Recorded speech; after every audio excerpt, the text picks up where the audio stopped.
The coffee machine hissed behind me, drowning out the soft music playing in the cafe. I tucked a strand of hair behind my ear as I balanced the tray of drinks, my fingers cramping from the weight.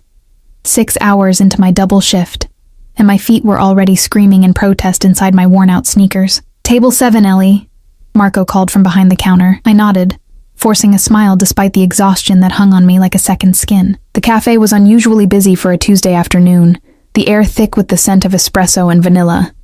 My uniform clung uncomfortably to my back, damp with sweat from rushing between tables. "Here you go," I said, placing the last cappuccino on the table, careful not to spill it. The businessman barely looked up from his phone, just a grunt of acknowledgement.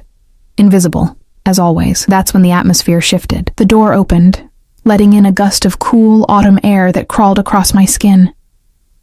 Conversations dimmed. The cafe seemed to hold its breath. I turned, curious about the sudden change. 2 men entered first, tall, broad-shouldered figures in tailored suits, their eyes scanning the room with calculated precision. They moved with purpose, taking positions near the entrance. Security. Not the mall cop kind, but the dangerous kind that made your instincts scream threat. And then he walked in. Even if he hadn't been flanked by bodyguards, I would have noticed him. He commanded attention without asking for it, dressed in a charcoal suit that probably cost more than I made in 6 months. Dark hair, meticulously styled, framed a face that belonged on a movie screen. All sharp angles and perfect symmetry. But it was his eyes that caught me, dark, watchful, eerily calm. The eyes of someone accustomed to being obeyed. I quickly looked away, feeling inexplicably exposed, as if those eyes could see every struggle, every worry, every secret I'd ever kept. My hands trembled slightly as I collected empty cups from a nearby table. "Ellie?" Marco hissed, appearing beside me so suddenly I nearly dropped a saucer. "That's Enzo Corelli." The name meant nothing to me, and my blank expression must have shown it. "Jesus, you don't know. The Corelli family owns half the city," he whispered, his eyes wide with a mixture of fear and fascination. "They don't exactly advertise in the yellow pages, if you get what I mean." A chill ran down my spine. I'd heard rumors, of course. Everyone in the city had. Businesses that mysteriously changed hands overnight. Politicians who suddenly changed their votes on key issues. The whispers of what happened to people who crossed certain lines. "What's he doing here?" I asked, keeping my voice low. Marco shrugged. "He comes in occasionally.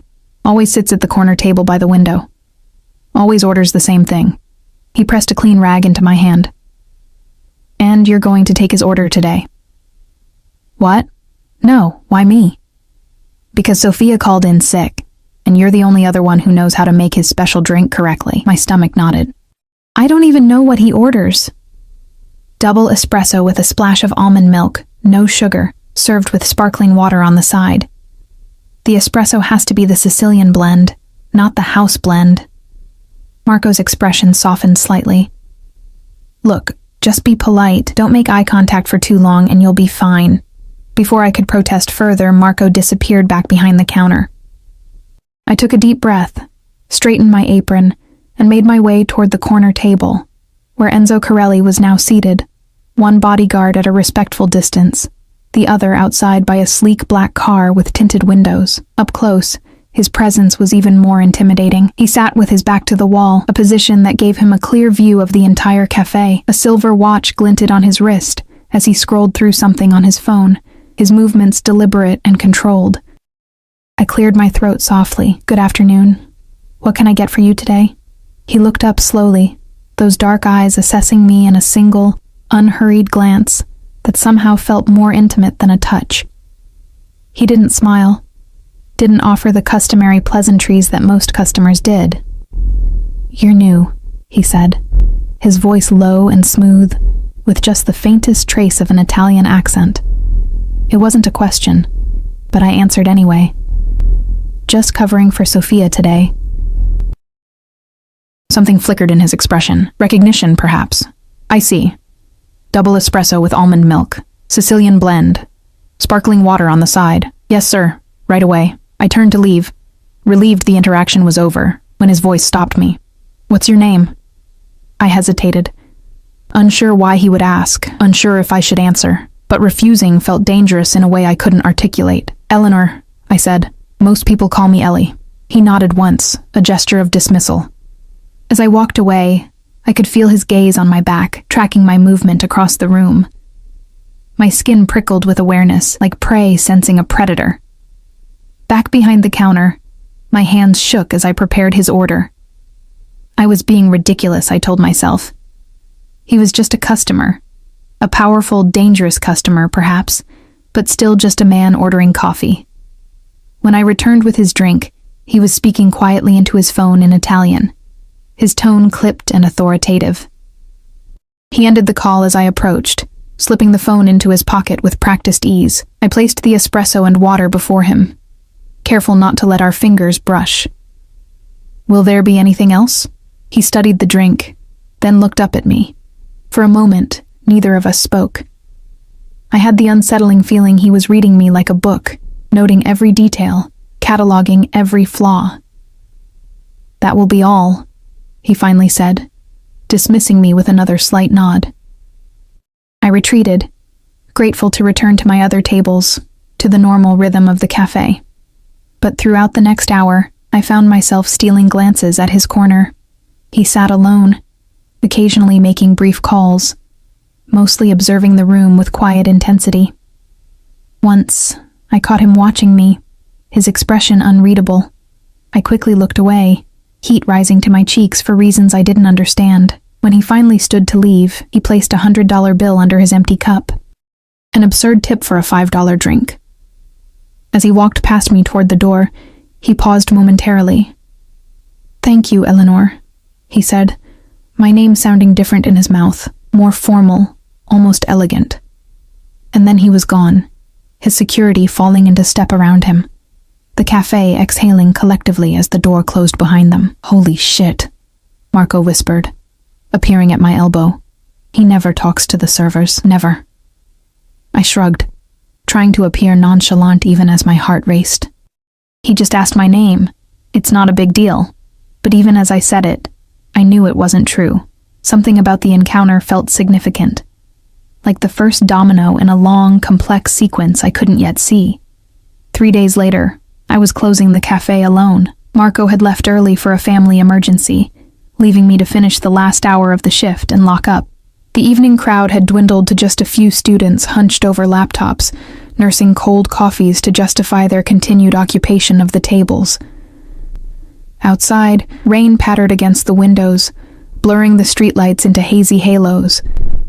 I wiped down the counter for the third time, watching the clock, counting the minutes until I could head home to my tiny apartment, to a hot shower, and the blessed relief of taking off these shoes. The bell above the door jingled, and I looked up, ready to inform the newcomer that we'd be closing in 15 minutes. The words died in my throat. Enzo Corelli stood in the doorway, raindrops glistening on the shoulders of his black overcoat. This time, only one security detail accompanied him, staying by the door as Enzo approached the counter. The few remaining customers glanced up, sensing the shift in atmosphere, before quickly returning to their screens. "Good evening, Eleanor," he said, as if this was a perfectly normal occurrence, as if powerful men like him regularly visited small cafes minutes before closing time. "Mr. Corelli," I responded, surprised I remembered to use his name.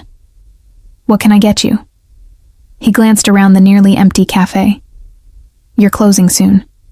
"In 15 minutes, yes, but I can still make you something if you'd like." He considered this, then shook his head.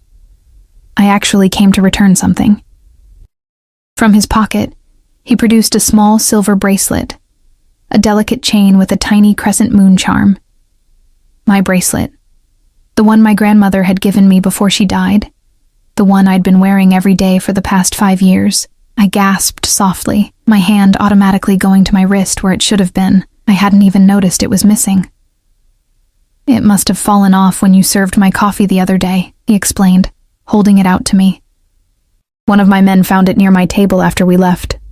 I reached for it, stunned by the gesture. Our fingers brushed as he dropped the bracelet into my palm, his skin warm against mine. That brief contact sent an unexpected jolt through me, like static electricity, but more intense. "Thank you," I said, genuinely moved. "This means a lot to me." It was my grandmother's. Something softened almost imperceptibly in his expression. "Family heirlooms should be treasured," I nodded, slipping the bracelet back onto my wrist, fastening the clasp with clumsy fingers. When I looked up again, he was watching me with that same inscrutable intensity. "I should let you finish closing," he said after a moment. "Thank you again for bringing this back." "You didn't have to." A ghost of a smile touched his lips. Perhaps I wanted an excuse to come back. Before I could process what that meant, he was already turning away. At the door he paused, looking back over his shoulder. "Be careful walking home in this rain, Eleanor. The streets can be dangerous at night." And then he was gone again, disappearing into the rainy darkness with his shadow of a security guard. I stood frozen behind the counter, the bracelet suddenly heavy on my wrist, his words echoing in my mind. How did he know I walked home? Had he been watching me? The thought should have terrified me. Instead, I felt a confusing mixture of alarm and something else, something I wasn't ready to name. The next morning, I was running late. I'd overslept after a night of restless dreams filled with dark eyes and rain-slicked streets. I rushed through my tiny apartment, grabbing my uniform, yanking a brush through my tangled hair. I was halfway to the door when I spotted it, a sleek envelope on the floor near the entrance. Someone had slipped it under my door during the night. No name, no address, just heavy cream-colored paper sealed with a wax stamp bearing an ornate C. My hands trembled as I broke the seal and pulled out a card written in elegant masculine handwriting. Eleanor. I find myself in need of a private barista for an event this weekend. Your employer has agreed to lend your services for the evening. A car will collect you on Saturday at 7 p.m. Formal attire required, E. Corelli. There was no request, no question mark. Just a statement, an expectation of compliance. I sank onto my worn couch, the card clutched in my hand, my heart hammering against my ribs. He'd spoken to Marco, arranged to borrow me like I was cafe equipment. The presumption should have angered me. And yet, beneath the indignation was a treacherous flutter of curiosity. What kind of event? Why me specifically? I was still sitting there, lost in thought, when my phone buzzed with a text from Marco. "Sorry, couldn't say no to Corelli. He's paying triple your normal rate for Saturday. You okay with this?" I stared at the message, reality sinking in. This wasn't a request I could politely decline. Men like Enzo Corelli weren't accustomed to hearing no. Besides, triple my normal rate would cover next month's rent. With trembling fingers, I typed back a single word, "Okay." Little did I know that by slipping that envelope under my door, Enzo Corelli had already begun to draw me into his dangerous world. That by accepting his non-invitation, I had taken the first step toward a destiny that would change everything I thought I knew about myself, about power, about the thin line between fear and desire. And I had no idea that the consequences of that simple okay would lead me down a path from which there would be no return. Saturday arrived too quickly, bringing with it a knot of anxiety that had settled permanently in my stomach. I stood in front of my closet, staring helplessly at its meager contents. "Formal attire required," the note had said, as if I regularly attended galas and charity balls on my cafe server's salary. After an hour of deliberation, I settled on the only suitable option I owned, a simple black dress I'd worn to a college friend's wedding 2 years ago. It wasn't particularly fashionable, but it was elegant in its simplicity, falling just below my knees with a modest neckline. I paired it with the only heels I owned, black strappy sandals that pinched my toes but looked presentable. My grandmother's bracelet gleamed on my wrist, the silver crescent moon catching the light.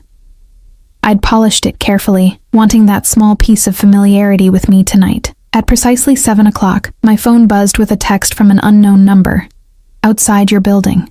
I took one last look in the mirror, barely recognizing the woman staring back at me. I'd spent more time than usual on my appearance, pinning my usually unruly auburn hair into a neat updo, applying makeup with a careful hand. My green eyes looked larger, more luminous with the subtle eyeshadow I'd chosen. Why did I care so much how I looked? I was just serving coffee, after all. The lie tasted bitter even in my own thoughts. Downstairs, A sleek black car with tinted windows idled at the curb, looking entirely out of place in my working-class neighborhood. A driver in a black suit stepped out as I approached, opening the rear door without a word. I slid onto leather seats softer than anything I'd ever felt, the interior smelling of expensive cologne and new car. I'd expected, half feared, half hoped, that Enzo would be waiting inside. Instead, I found myself alone in the back seat as the car pulled smoothly into traffic. "Excuse me," I said, leaning forward slightly to address the driver. "Where exactly are we going?" His eyes flicked to the rearview mirror, assessing me briefly. "Mr. Corelli's residence," I swallowed hard, sinking back into the seat.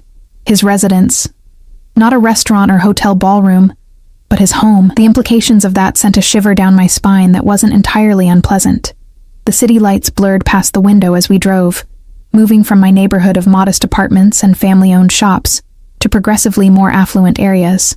Finally, we turned onto a private road that wound up a hillside overlooking the city. Wrought iron gates opened silently for our approach, revealing grounds that seemed to stretch endlessly into the darkness.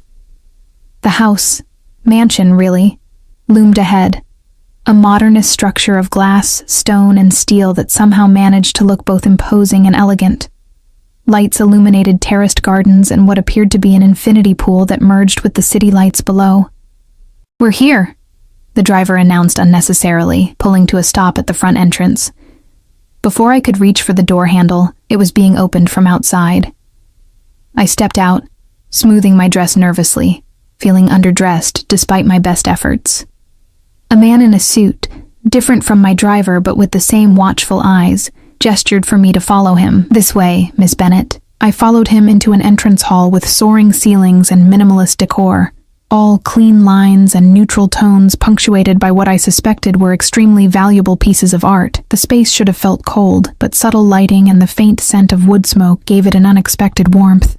"Mr. Corelli will join you momentarily," my escort said, leaving me alone in a sitting room just off the main hall. "Please make yourself comfortable." Comfortable was the last thing I felt as I perched on the edge of a sleek white sofa, my hands folded tightly in my lap. Through large windows, I could see the city spread out below, a tapestry of lights twinkling in the darkness. From this vantage point, it looked like it could fit in the palm of your hand. Perhaps that's exactly how men like Enzo Corelli saw it, something small and manageable, subject to their will. The view never gets old. I startled at the voice, turning to find Enzo standing in the doorway. He'd been so silent in his approach that I hadn't heard him coming. He wore a perfectly tailored black suit with a crisp white shirt open at the collar. No tie, giving him an air of casual elegance that somehow made him even more intimidating. "It's beautiful," I managed, rising to my feet, suddenly very aware of my breathing, my posture, the way the dress hugged my waist. He moved into the room with that same controlled grace I'd noticed at the cafe, his eyes never leaving mine. "Thank you for coming, Eleanor," as if I'd had a choice, but I kept that thought to myself. "I'm still not entirely clear on what you need me to do this evening." "Straight to business," he said, the corner of his mouth lifting slightly. "I appreciate that." He closed the distance between us, stopping close enough that I could detect the subtle notes of his cologne, something woodsy and expensive. This close, I could see the faint shadow of stubble along his jaw, the tiny flecks of amber in his dark eyes. "I'm hosting a small gathering tonight," he continued. "Business associates, the kind of men who appreciate the finer things. The coffee at these events is usually abysmal, and I recalled how perfectly you prepared mine at the cafe. It seemed absurd that someone like him would go to such lengths for coffee, but I nodded anyway. "How many guests?" 12, including myself. Nothing too elaborate, just espresso and perhaps some simple coffee cocktails for those who prefer them. Everything you need is already prepared in the kitchen." He gestured for me to follow him, leading me through the house to a kitchen that would have made professional chefs weep with envy, all gleaming stainless steel and marble, with an espresso machine that looked like it belonged in a spaceship. A woman was already there, arranging appetizers on silver trays. She glanced up as we entered, her expression carefully neutral. "Mr. Corelli, the first guests have arrived." "Thank you, Maria. This is Eleanor. She'll be handling the coffee service tonight." Maria nodded at me, her eyes assessing. I've set everything up as requested. The Sicilian blend is in the label.